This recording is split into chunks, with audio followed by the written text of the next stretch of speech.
السيشن بتاعت دلوقتي كلها هتتكلم عن الموضوع ده.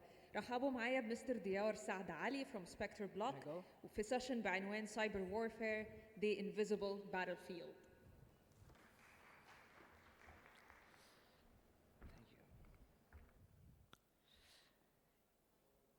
We are on the new war, and our enemies is hidden in the shadow of the internet.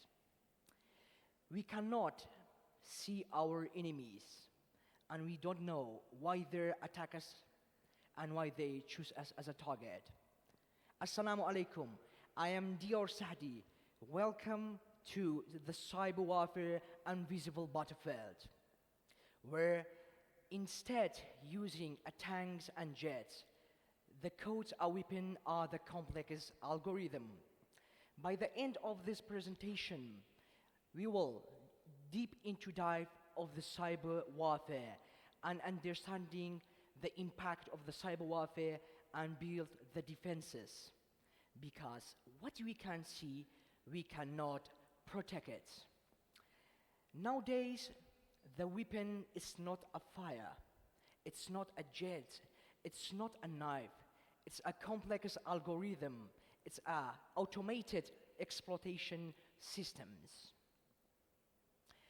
Our agenda include the rich contents that make HR, a government, a banking system companies understand what they have to take as countermeasure to being protected in the cyber battlefield. We have the evolution of the cyber warfare that mention about changing and transforming from traditional weapon into a digital weapon. We are talk about the cyber warfare in an asymmetric vision and hyper warfare, also symmetric warfare. There are two critical emotions that are available in human being. One of them is a fear, and the other one is a braveness. In both cases, human trying to use a weapon to defend and attack, and this weapon will change over time. If you already have the sword and knives, it's a good for the time, but then the military or strategic think it's not enough, then the tankers come into the battlefield. Then they feel the tank is not enough to destroying their enemies and defending as well. So the aircraft take control of the sky and attacking and destroying their enemies. But a lot of them take a lot of budget and to take the human dying. So they decided hide their enemies behind the keystroke, instead hiding behind the trees and grasses and the wall. We have the asymmetric warfare. We can mention asymmetric warfare as unbalanced war because one of side have the lessest power. It's true in a traditional physical war, but in digital warfare, it's a change and different. They are no stronger, they are no loser in cyberspace because one attackers can impact a different and huge damage on their critical infrastructure, on their industrial systems, on their banks, on their planes. So, in this attack scenario, it's not about exploiting unknown vulnerabilities. It is now using the open source toolkit that are available from GitHub. It came to spreading a misinformation to change the psychological of the society. Let me give you a good story. If you back to 2017, there are protests in the South Korea. It's not because of a political idea. It's not about the economists. It's about a propaganda and misinformation warfare. So we have to understand until or if our enemies is less smaller than us by resources, by capabilities, still they can make a big damage on the enemies.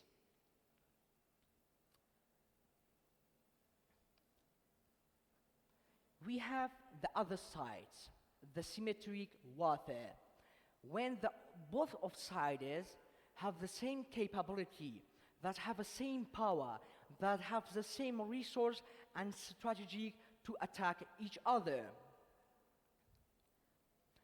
In the symmetric warfare, they are making a huge damage on each other because all of them have the same capabilities and same power to attacking and defend.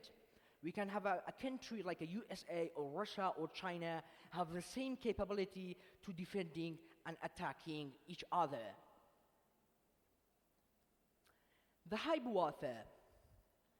While as a human we are fighting, we are not only using our hands, we are using our legs, our head, and our mind to defeating our enemies.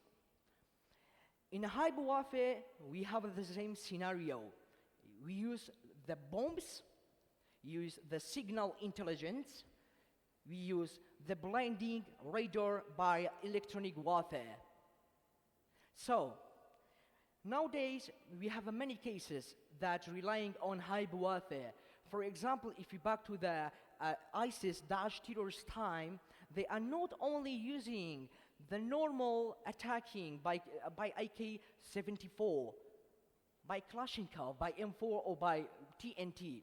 They are trying to use a cyberspace to recruiting and hiring someone to make their grow. So they are relying to different stages and different layers to make them more stronger. So as a family at home, we have the conflict. Sometimes our mom build the beans, but our sister doesn't like it. So this conflict are shifted into digital battlefield. We have a great case for that. And you will remember that Sony directed a movies about Kim Jong-un, the North Korean leaders. The North Korea government warned the Sony, please remove these movies from the cinema or from online. But they did not. They make a huge conflict between the both countries. So the Sony has been breached by North Korean attackers, and the data published it on the internet. That's a cyber conflict.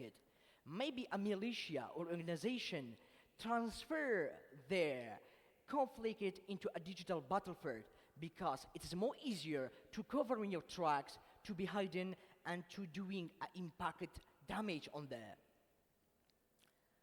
So we have the cyber geopolitics. Depending on RSA conference, until 2013, there are more than $24 billion will spend only for securing the smart car. Because nowadays, the most of cars are connected to the internet and they are vulnerable into a cyber attack.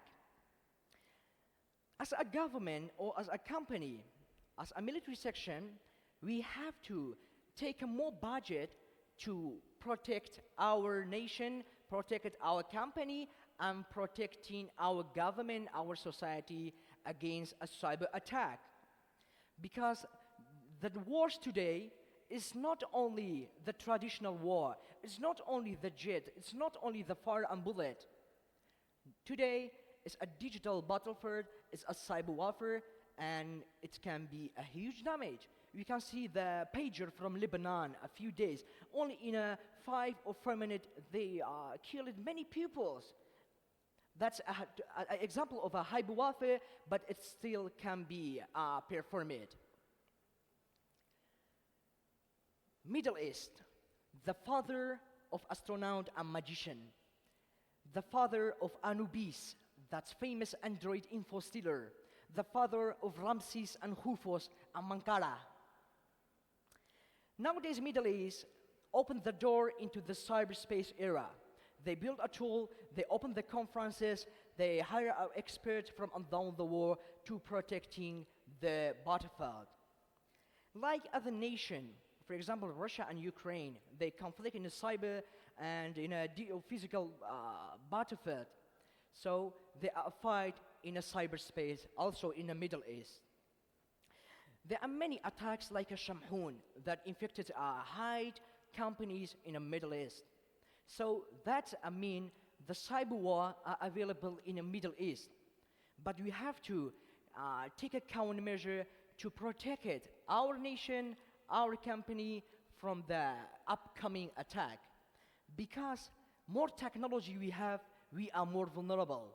And one of the friends, Miko Hipponen, mentioned if it is smart, it is vulnerable.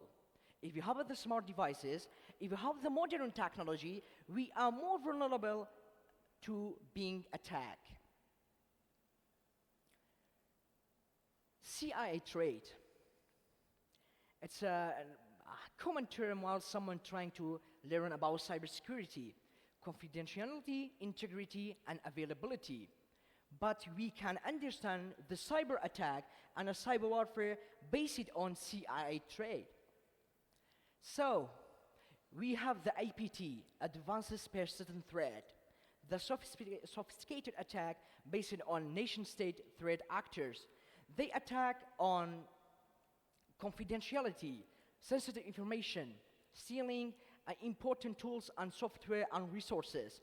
And on the other hand, we have the cyber criminals that attack on integrity. They are trying to encrypt the data and asking for money to decrypting your software. We have the activists. That's why I mentioned every dot on our physical life will shift it into a digital life. The activists attack on availability. They want to, all of the secret data will be published into society and into community. That's a dangerous sound, cyber espionage. So, the high countries, the professional countries, they realized why we should doing sending men, sending women.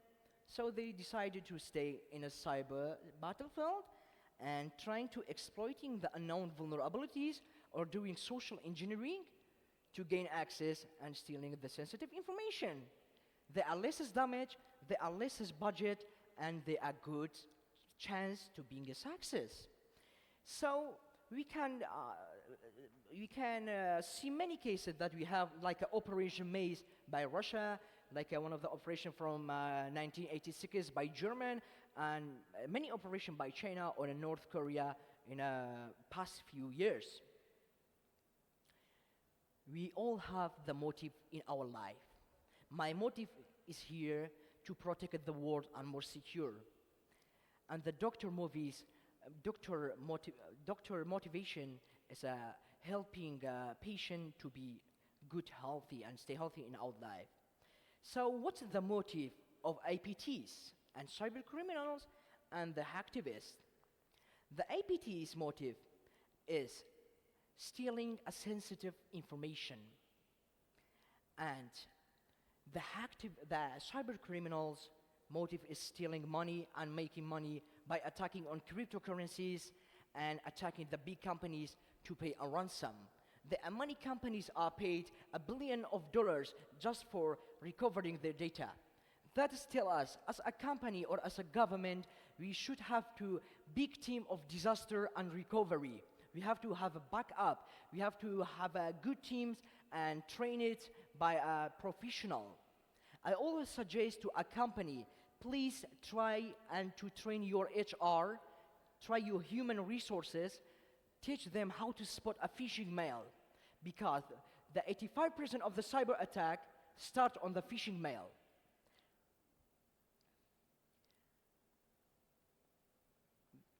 Good. As I mentioned it before, every dot of our life is shifted into technology, and the cyber terrorist is a part of them. Fighting on the land by physical weapons, it can not be a big impact and put the less damage.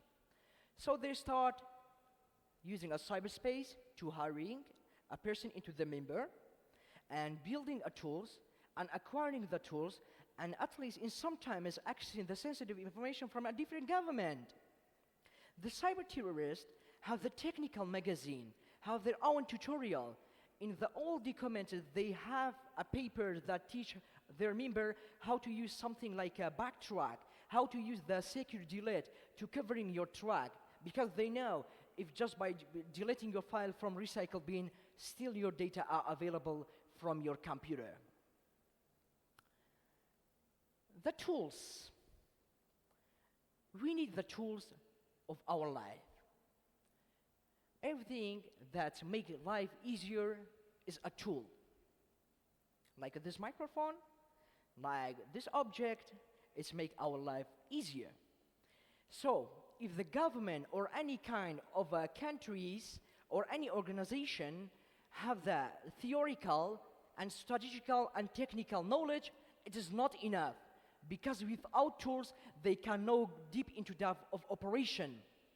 If you have the 3 stages, like I mentioned before, strategic, methodology, and technical, it is not enough because you don't have the tool. And without the tool, you cannot go into the operation. And the operation is the final stage. So they are using the 0-day exploit, they are using the 1-day exploit, the end-day exploit, and they're relying on the info stealer logs. Imagine this one is a more easier. We have the cyber kill chain, reconnaissance and weaponization and delivery and installation, then exfiltration. But you know, if you fail in the delivery and installation, the cyber kill chain will be destroyed. It will not work anymore. So why the cyber criminal spending a lot of money to building a malware, writing the phishing mails, doing some social engineering or sextortion like that? They go to the market and breach forms, get what they want. That's called traditional stuffing. And they relying on the data breaches. Thanks for government, Europol, that when foreign breaches will be open, they will take it down immediately because they contain a more sensitive data, more logos. And I think the domain companies, the companies who provide a domain, do not give the domains to the organization like that and try monitoring them to stay more secure. Everything have the future. Everything in our life have the future. Our child, our technology, and our economies. Cyber warfare is a part of them. I believe, as of my experience, in a few years later, the tools will be more automated, will be more professional, will be more easier to use, because it's a matter of time. In past, maybe they took a month just to penetrate in the network, but nowadays and in future, it maybe take only a few time to get what you want. Okay, when our child is not good in mathematics, we are asking and hiring the private teacher to our home to make our child more smarter than mathematics. The cyber mercenaries, the same idea and the same skill. Imagine if one country required to attacking another country, and those countries that want to attack don't want to be publiced. So there are many places that the country can hire the cyber mercenaries. They are professional, they have resources, they have a methodology to get what they want, and they're covering their trackers.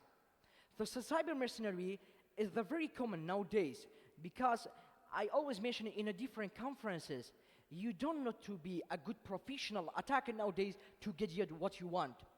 You can't just hire them. You can't just acquiring them from hidden services, and maybe there are many forms out of there that people asking cyber mercenaries. So we have the APT. It's a stand for Advanced Persistent Threat. But in other hand, we have the new terms. It's called FIN, Financial Threat Actor. This one is mostly target the financial threat actor like a bankers or crypto currency or stock exchange. I have the real case example for that. In North Korea, we have the Lazarus and we have the Kimsuki. So, many people may think the Lazarus is APT, but that's not correct. The Lazarus is a FIN, financial threat actor, because it's mostly focused on stealing money from other banks and laundering them to North Korea. But the Kimsuki, it's advanced persistent threat and stealing the intellectual properties and sensitive information to doing their cyber operation.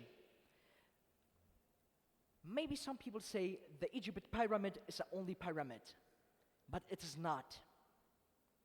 We have the famous info stealer malware called the Anubis. It's an Android info stealer. We have the panda, we have the turtle, we have the medusa, we have the snake, and we have the bear. Each of the names have their mythic and have their philosophy and have their capabilities. And we have the same tools that came from old god of old Greek, like Zeus. And we have this cyber operation by name Triton. Triton is a god of sea in old Greek. So it's not only the logo, it's the myth, it's a mystery, it's a messages to their country and their target. Assalamu alaikum wa rahmatullahi wa barakatuh wa akhir da'wahum alhamdulillahi rabbil alamin.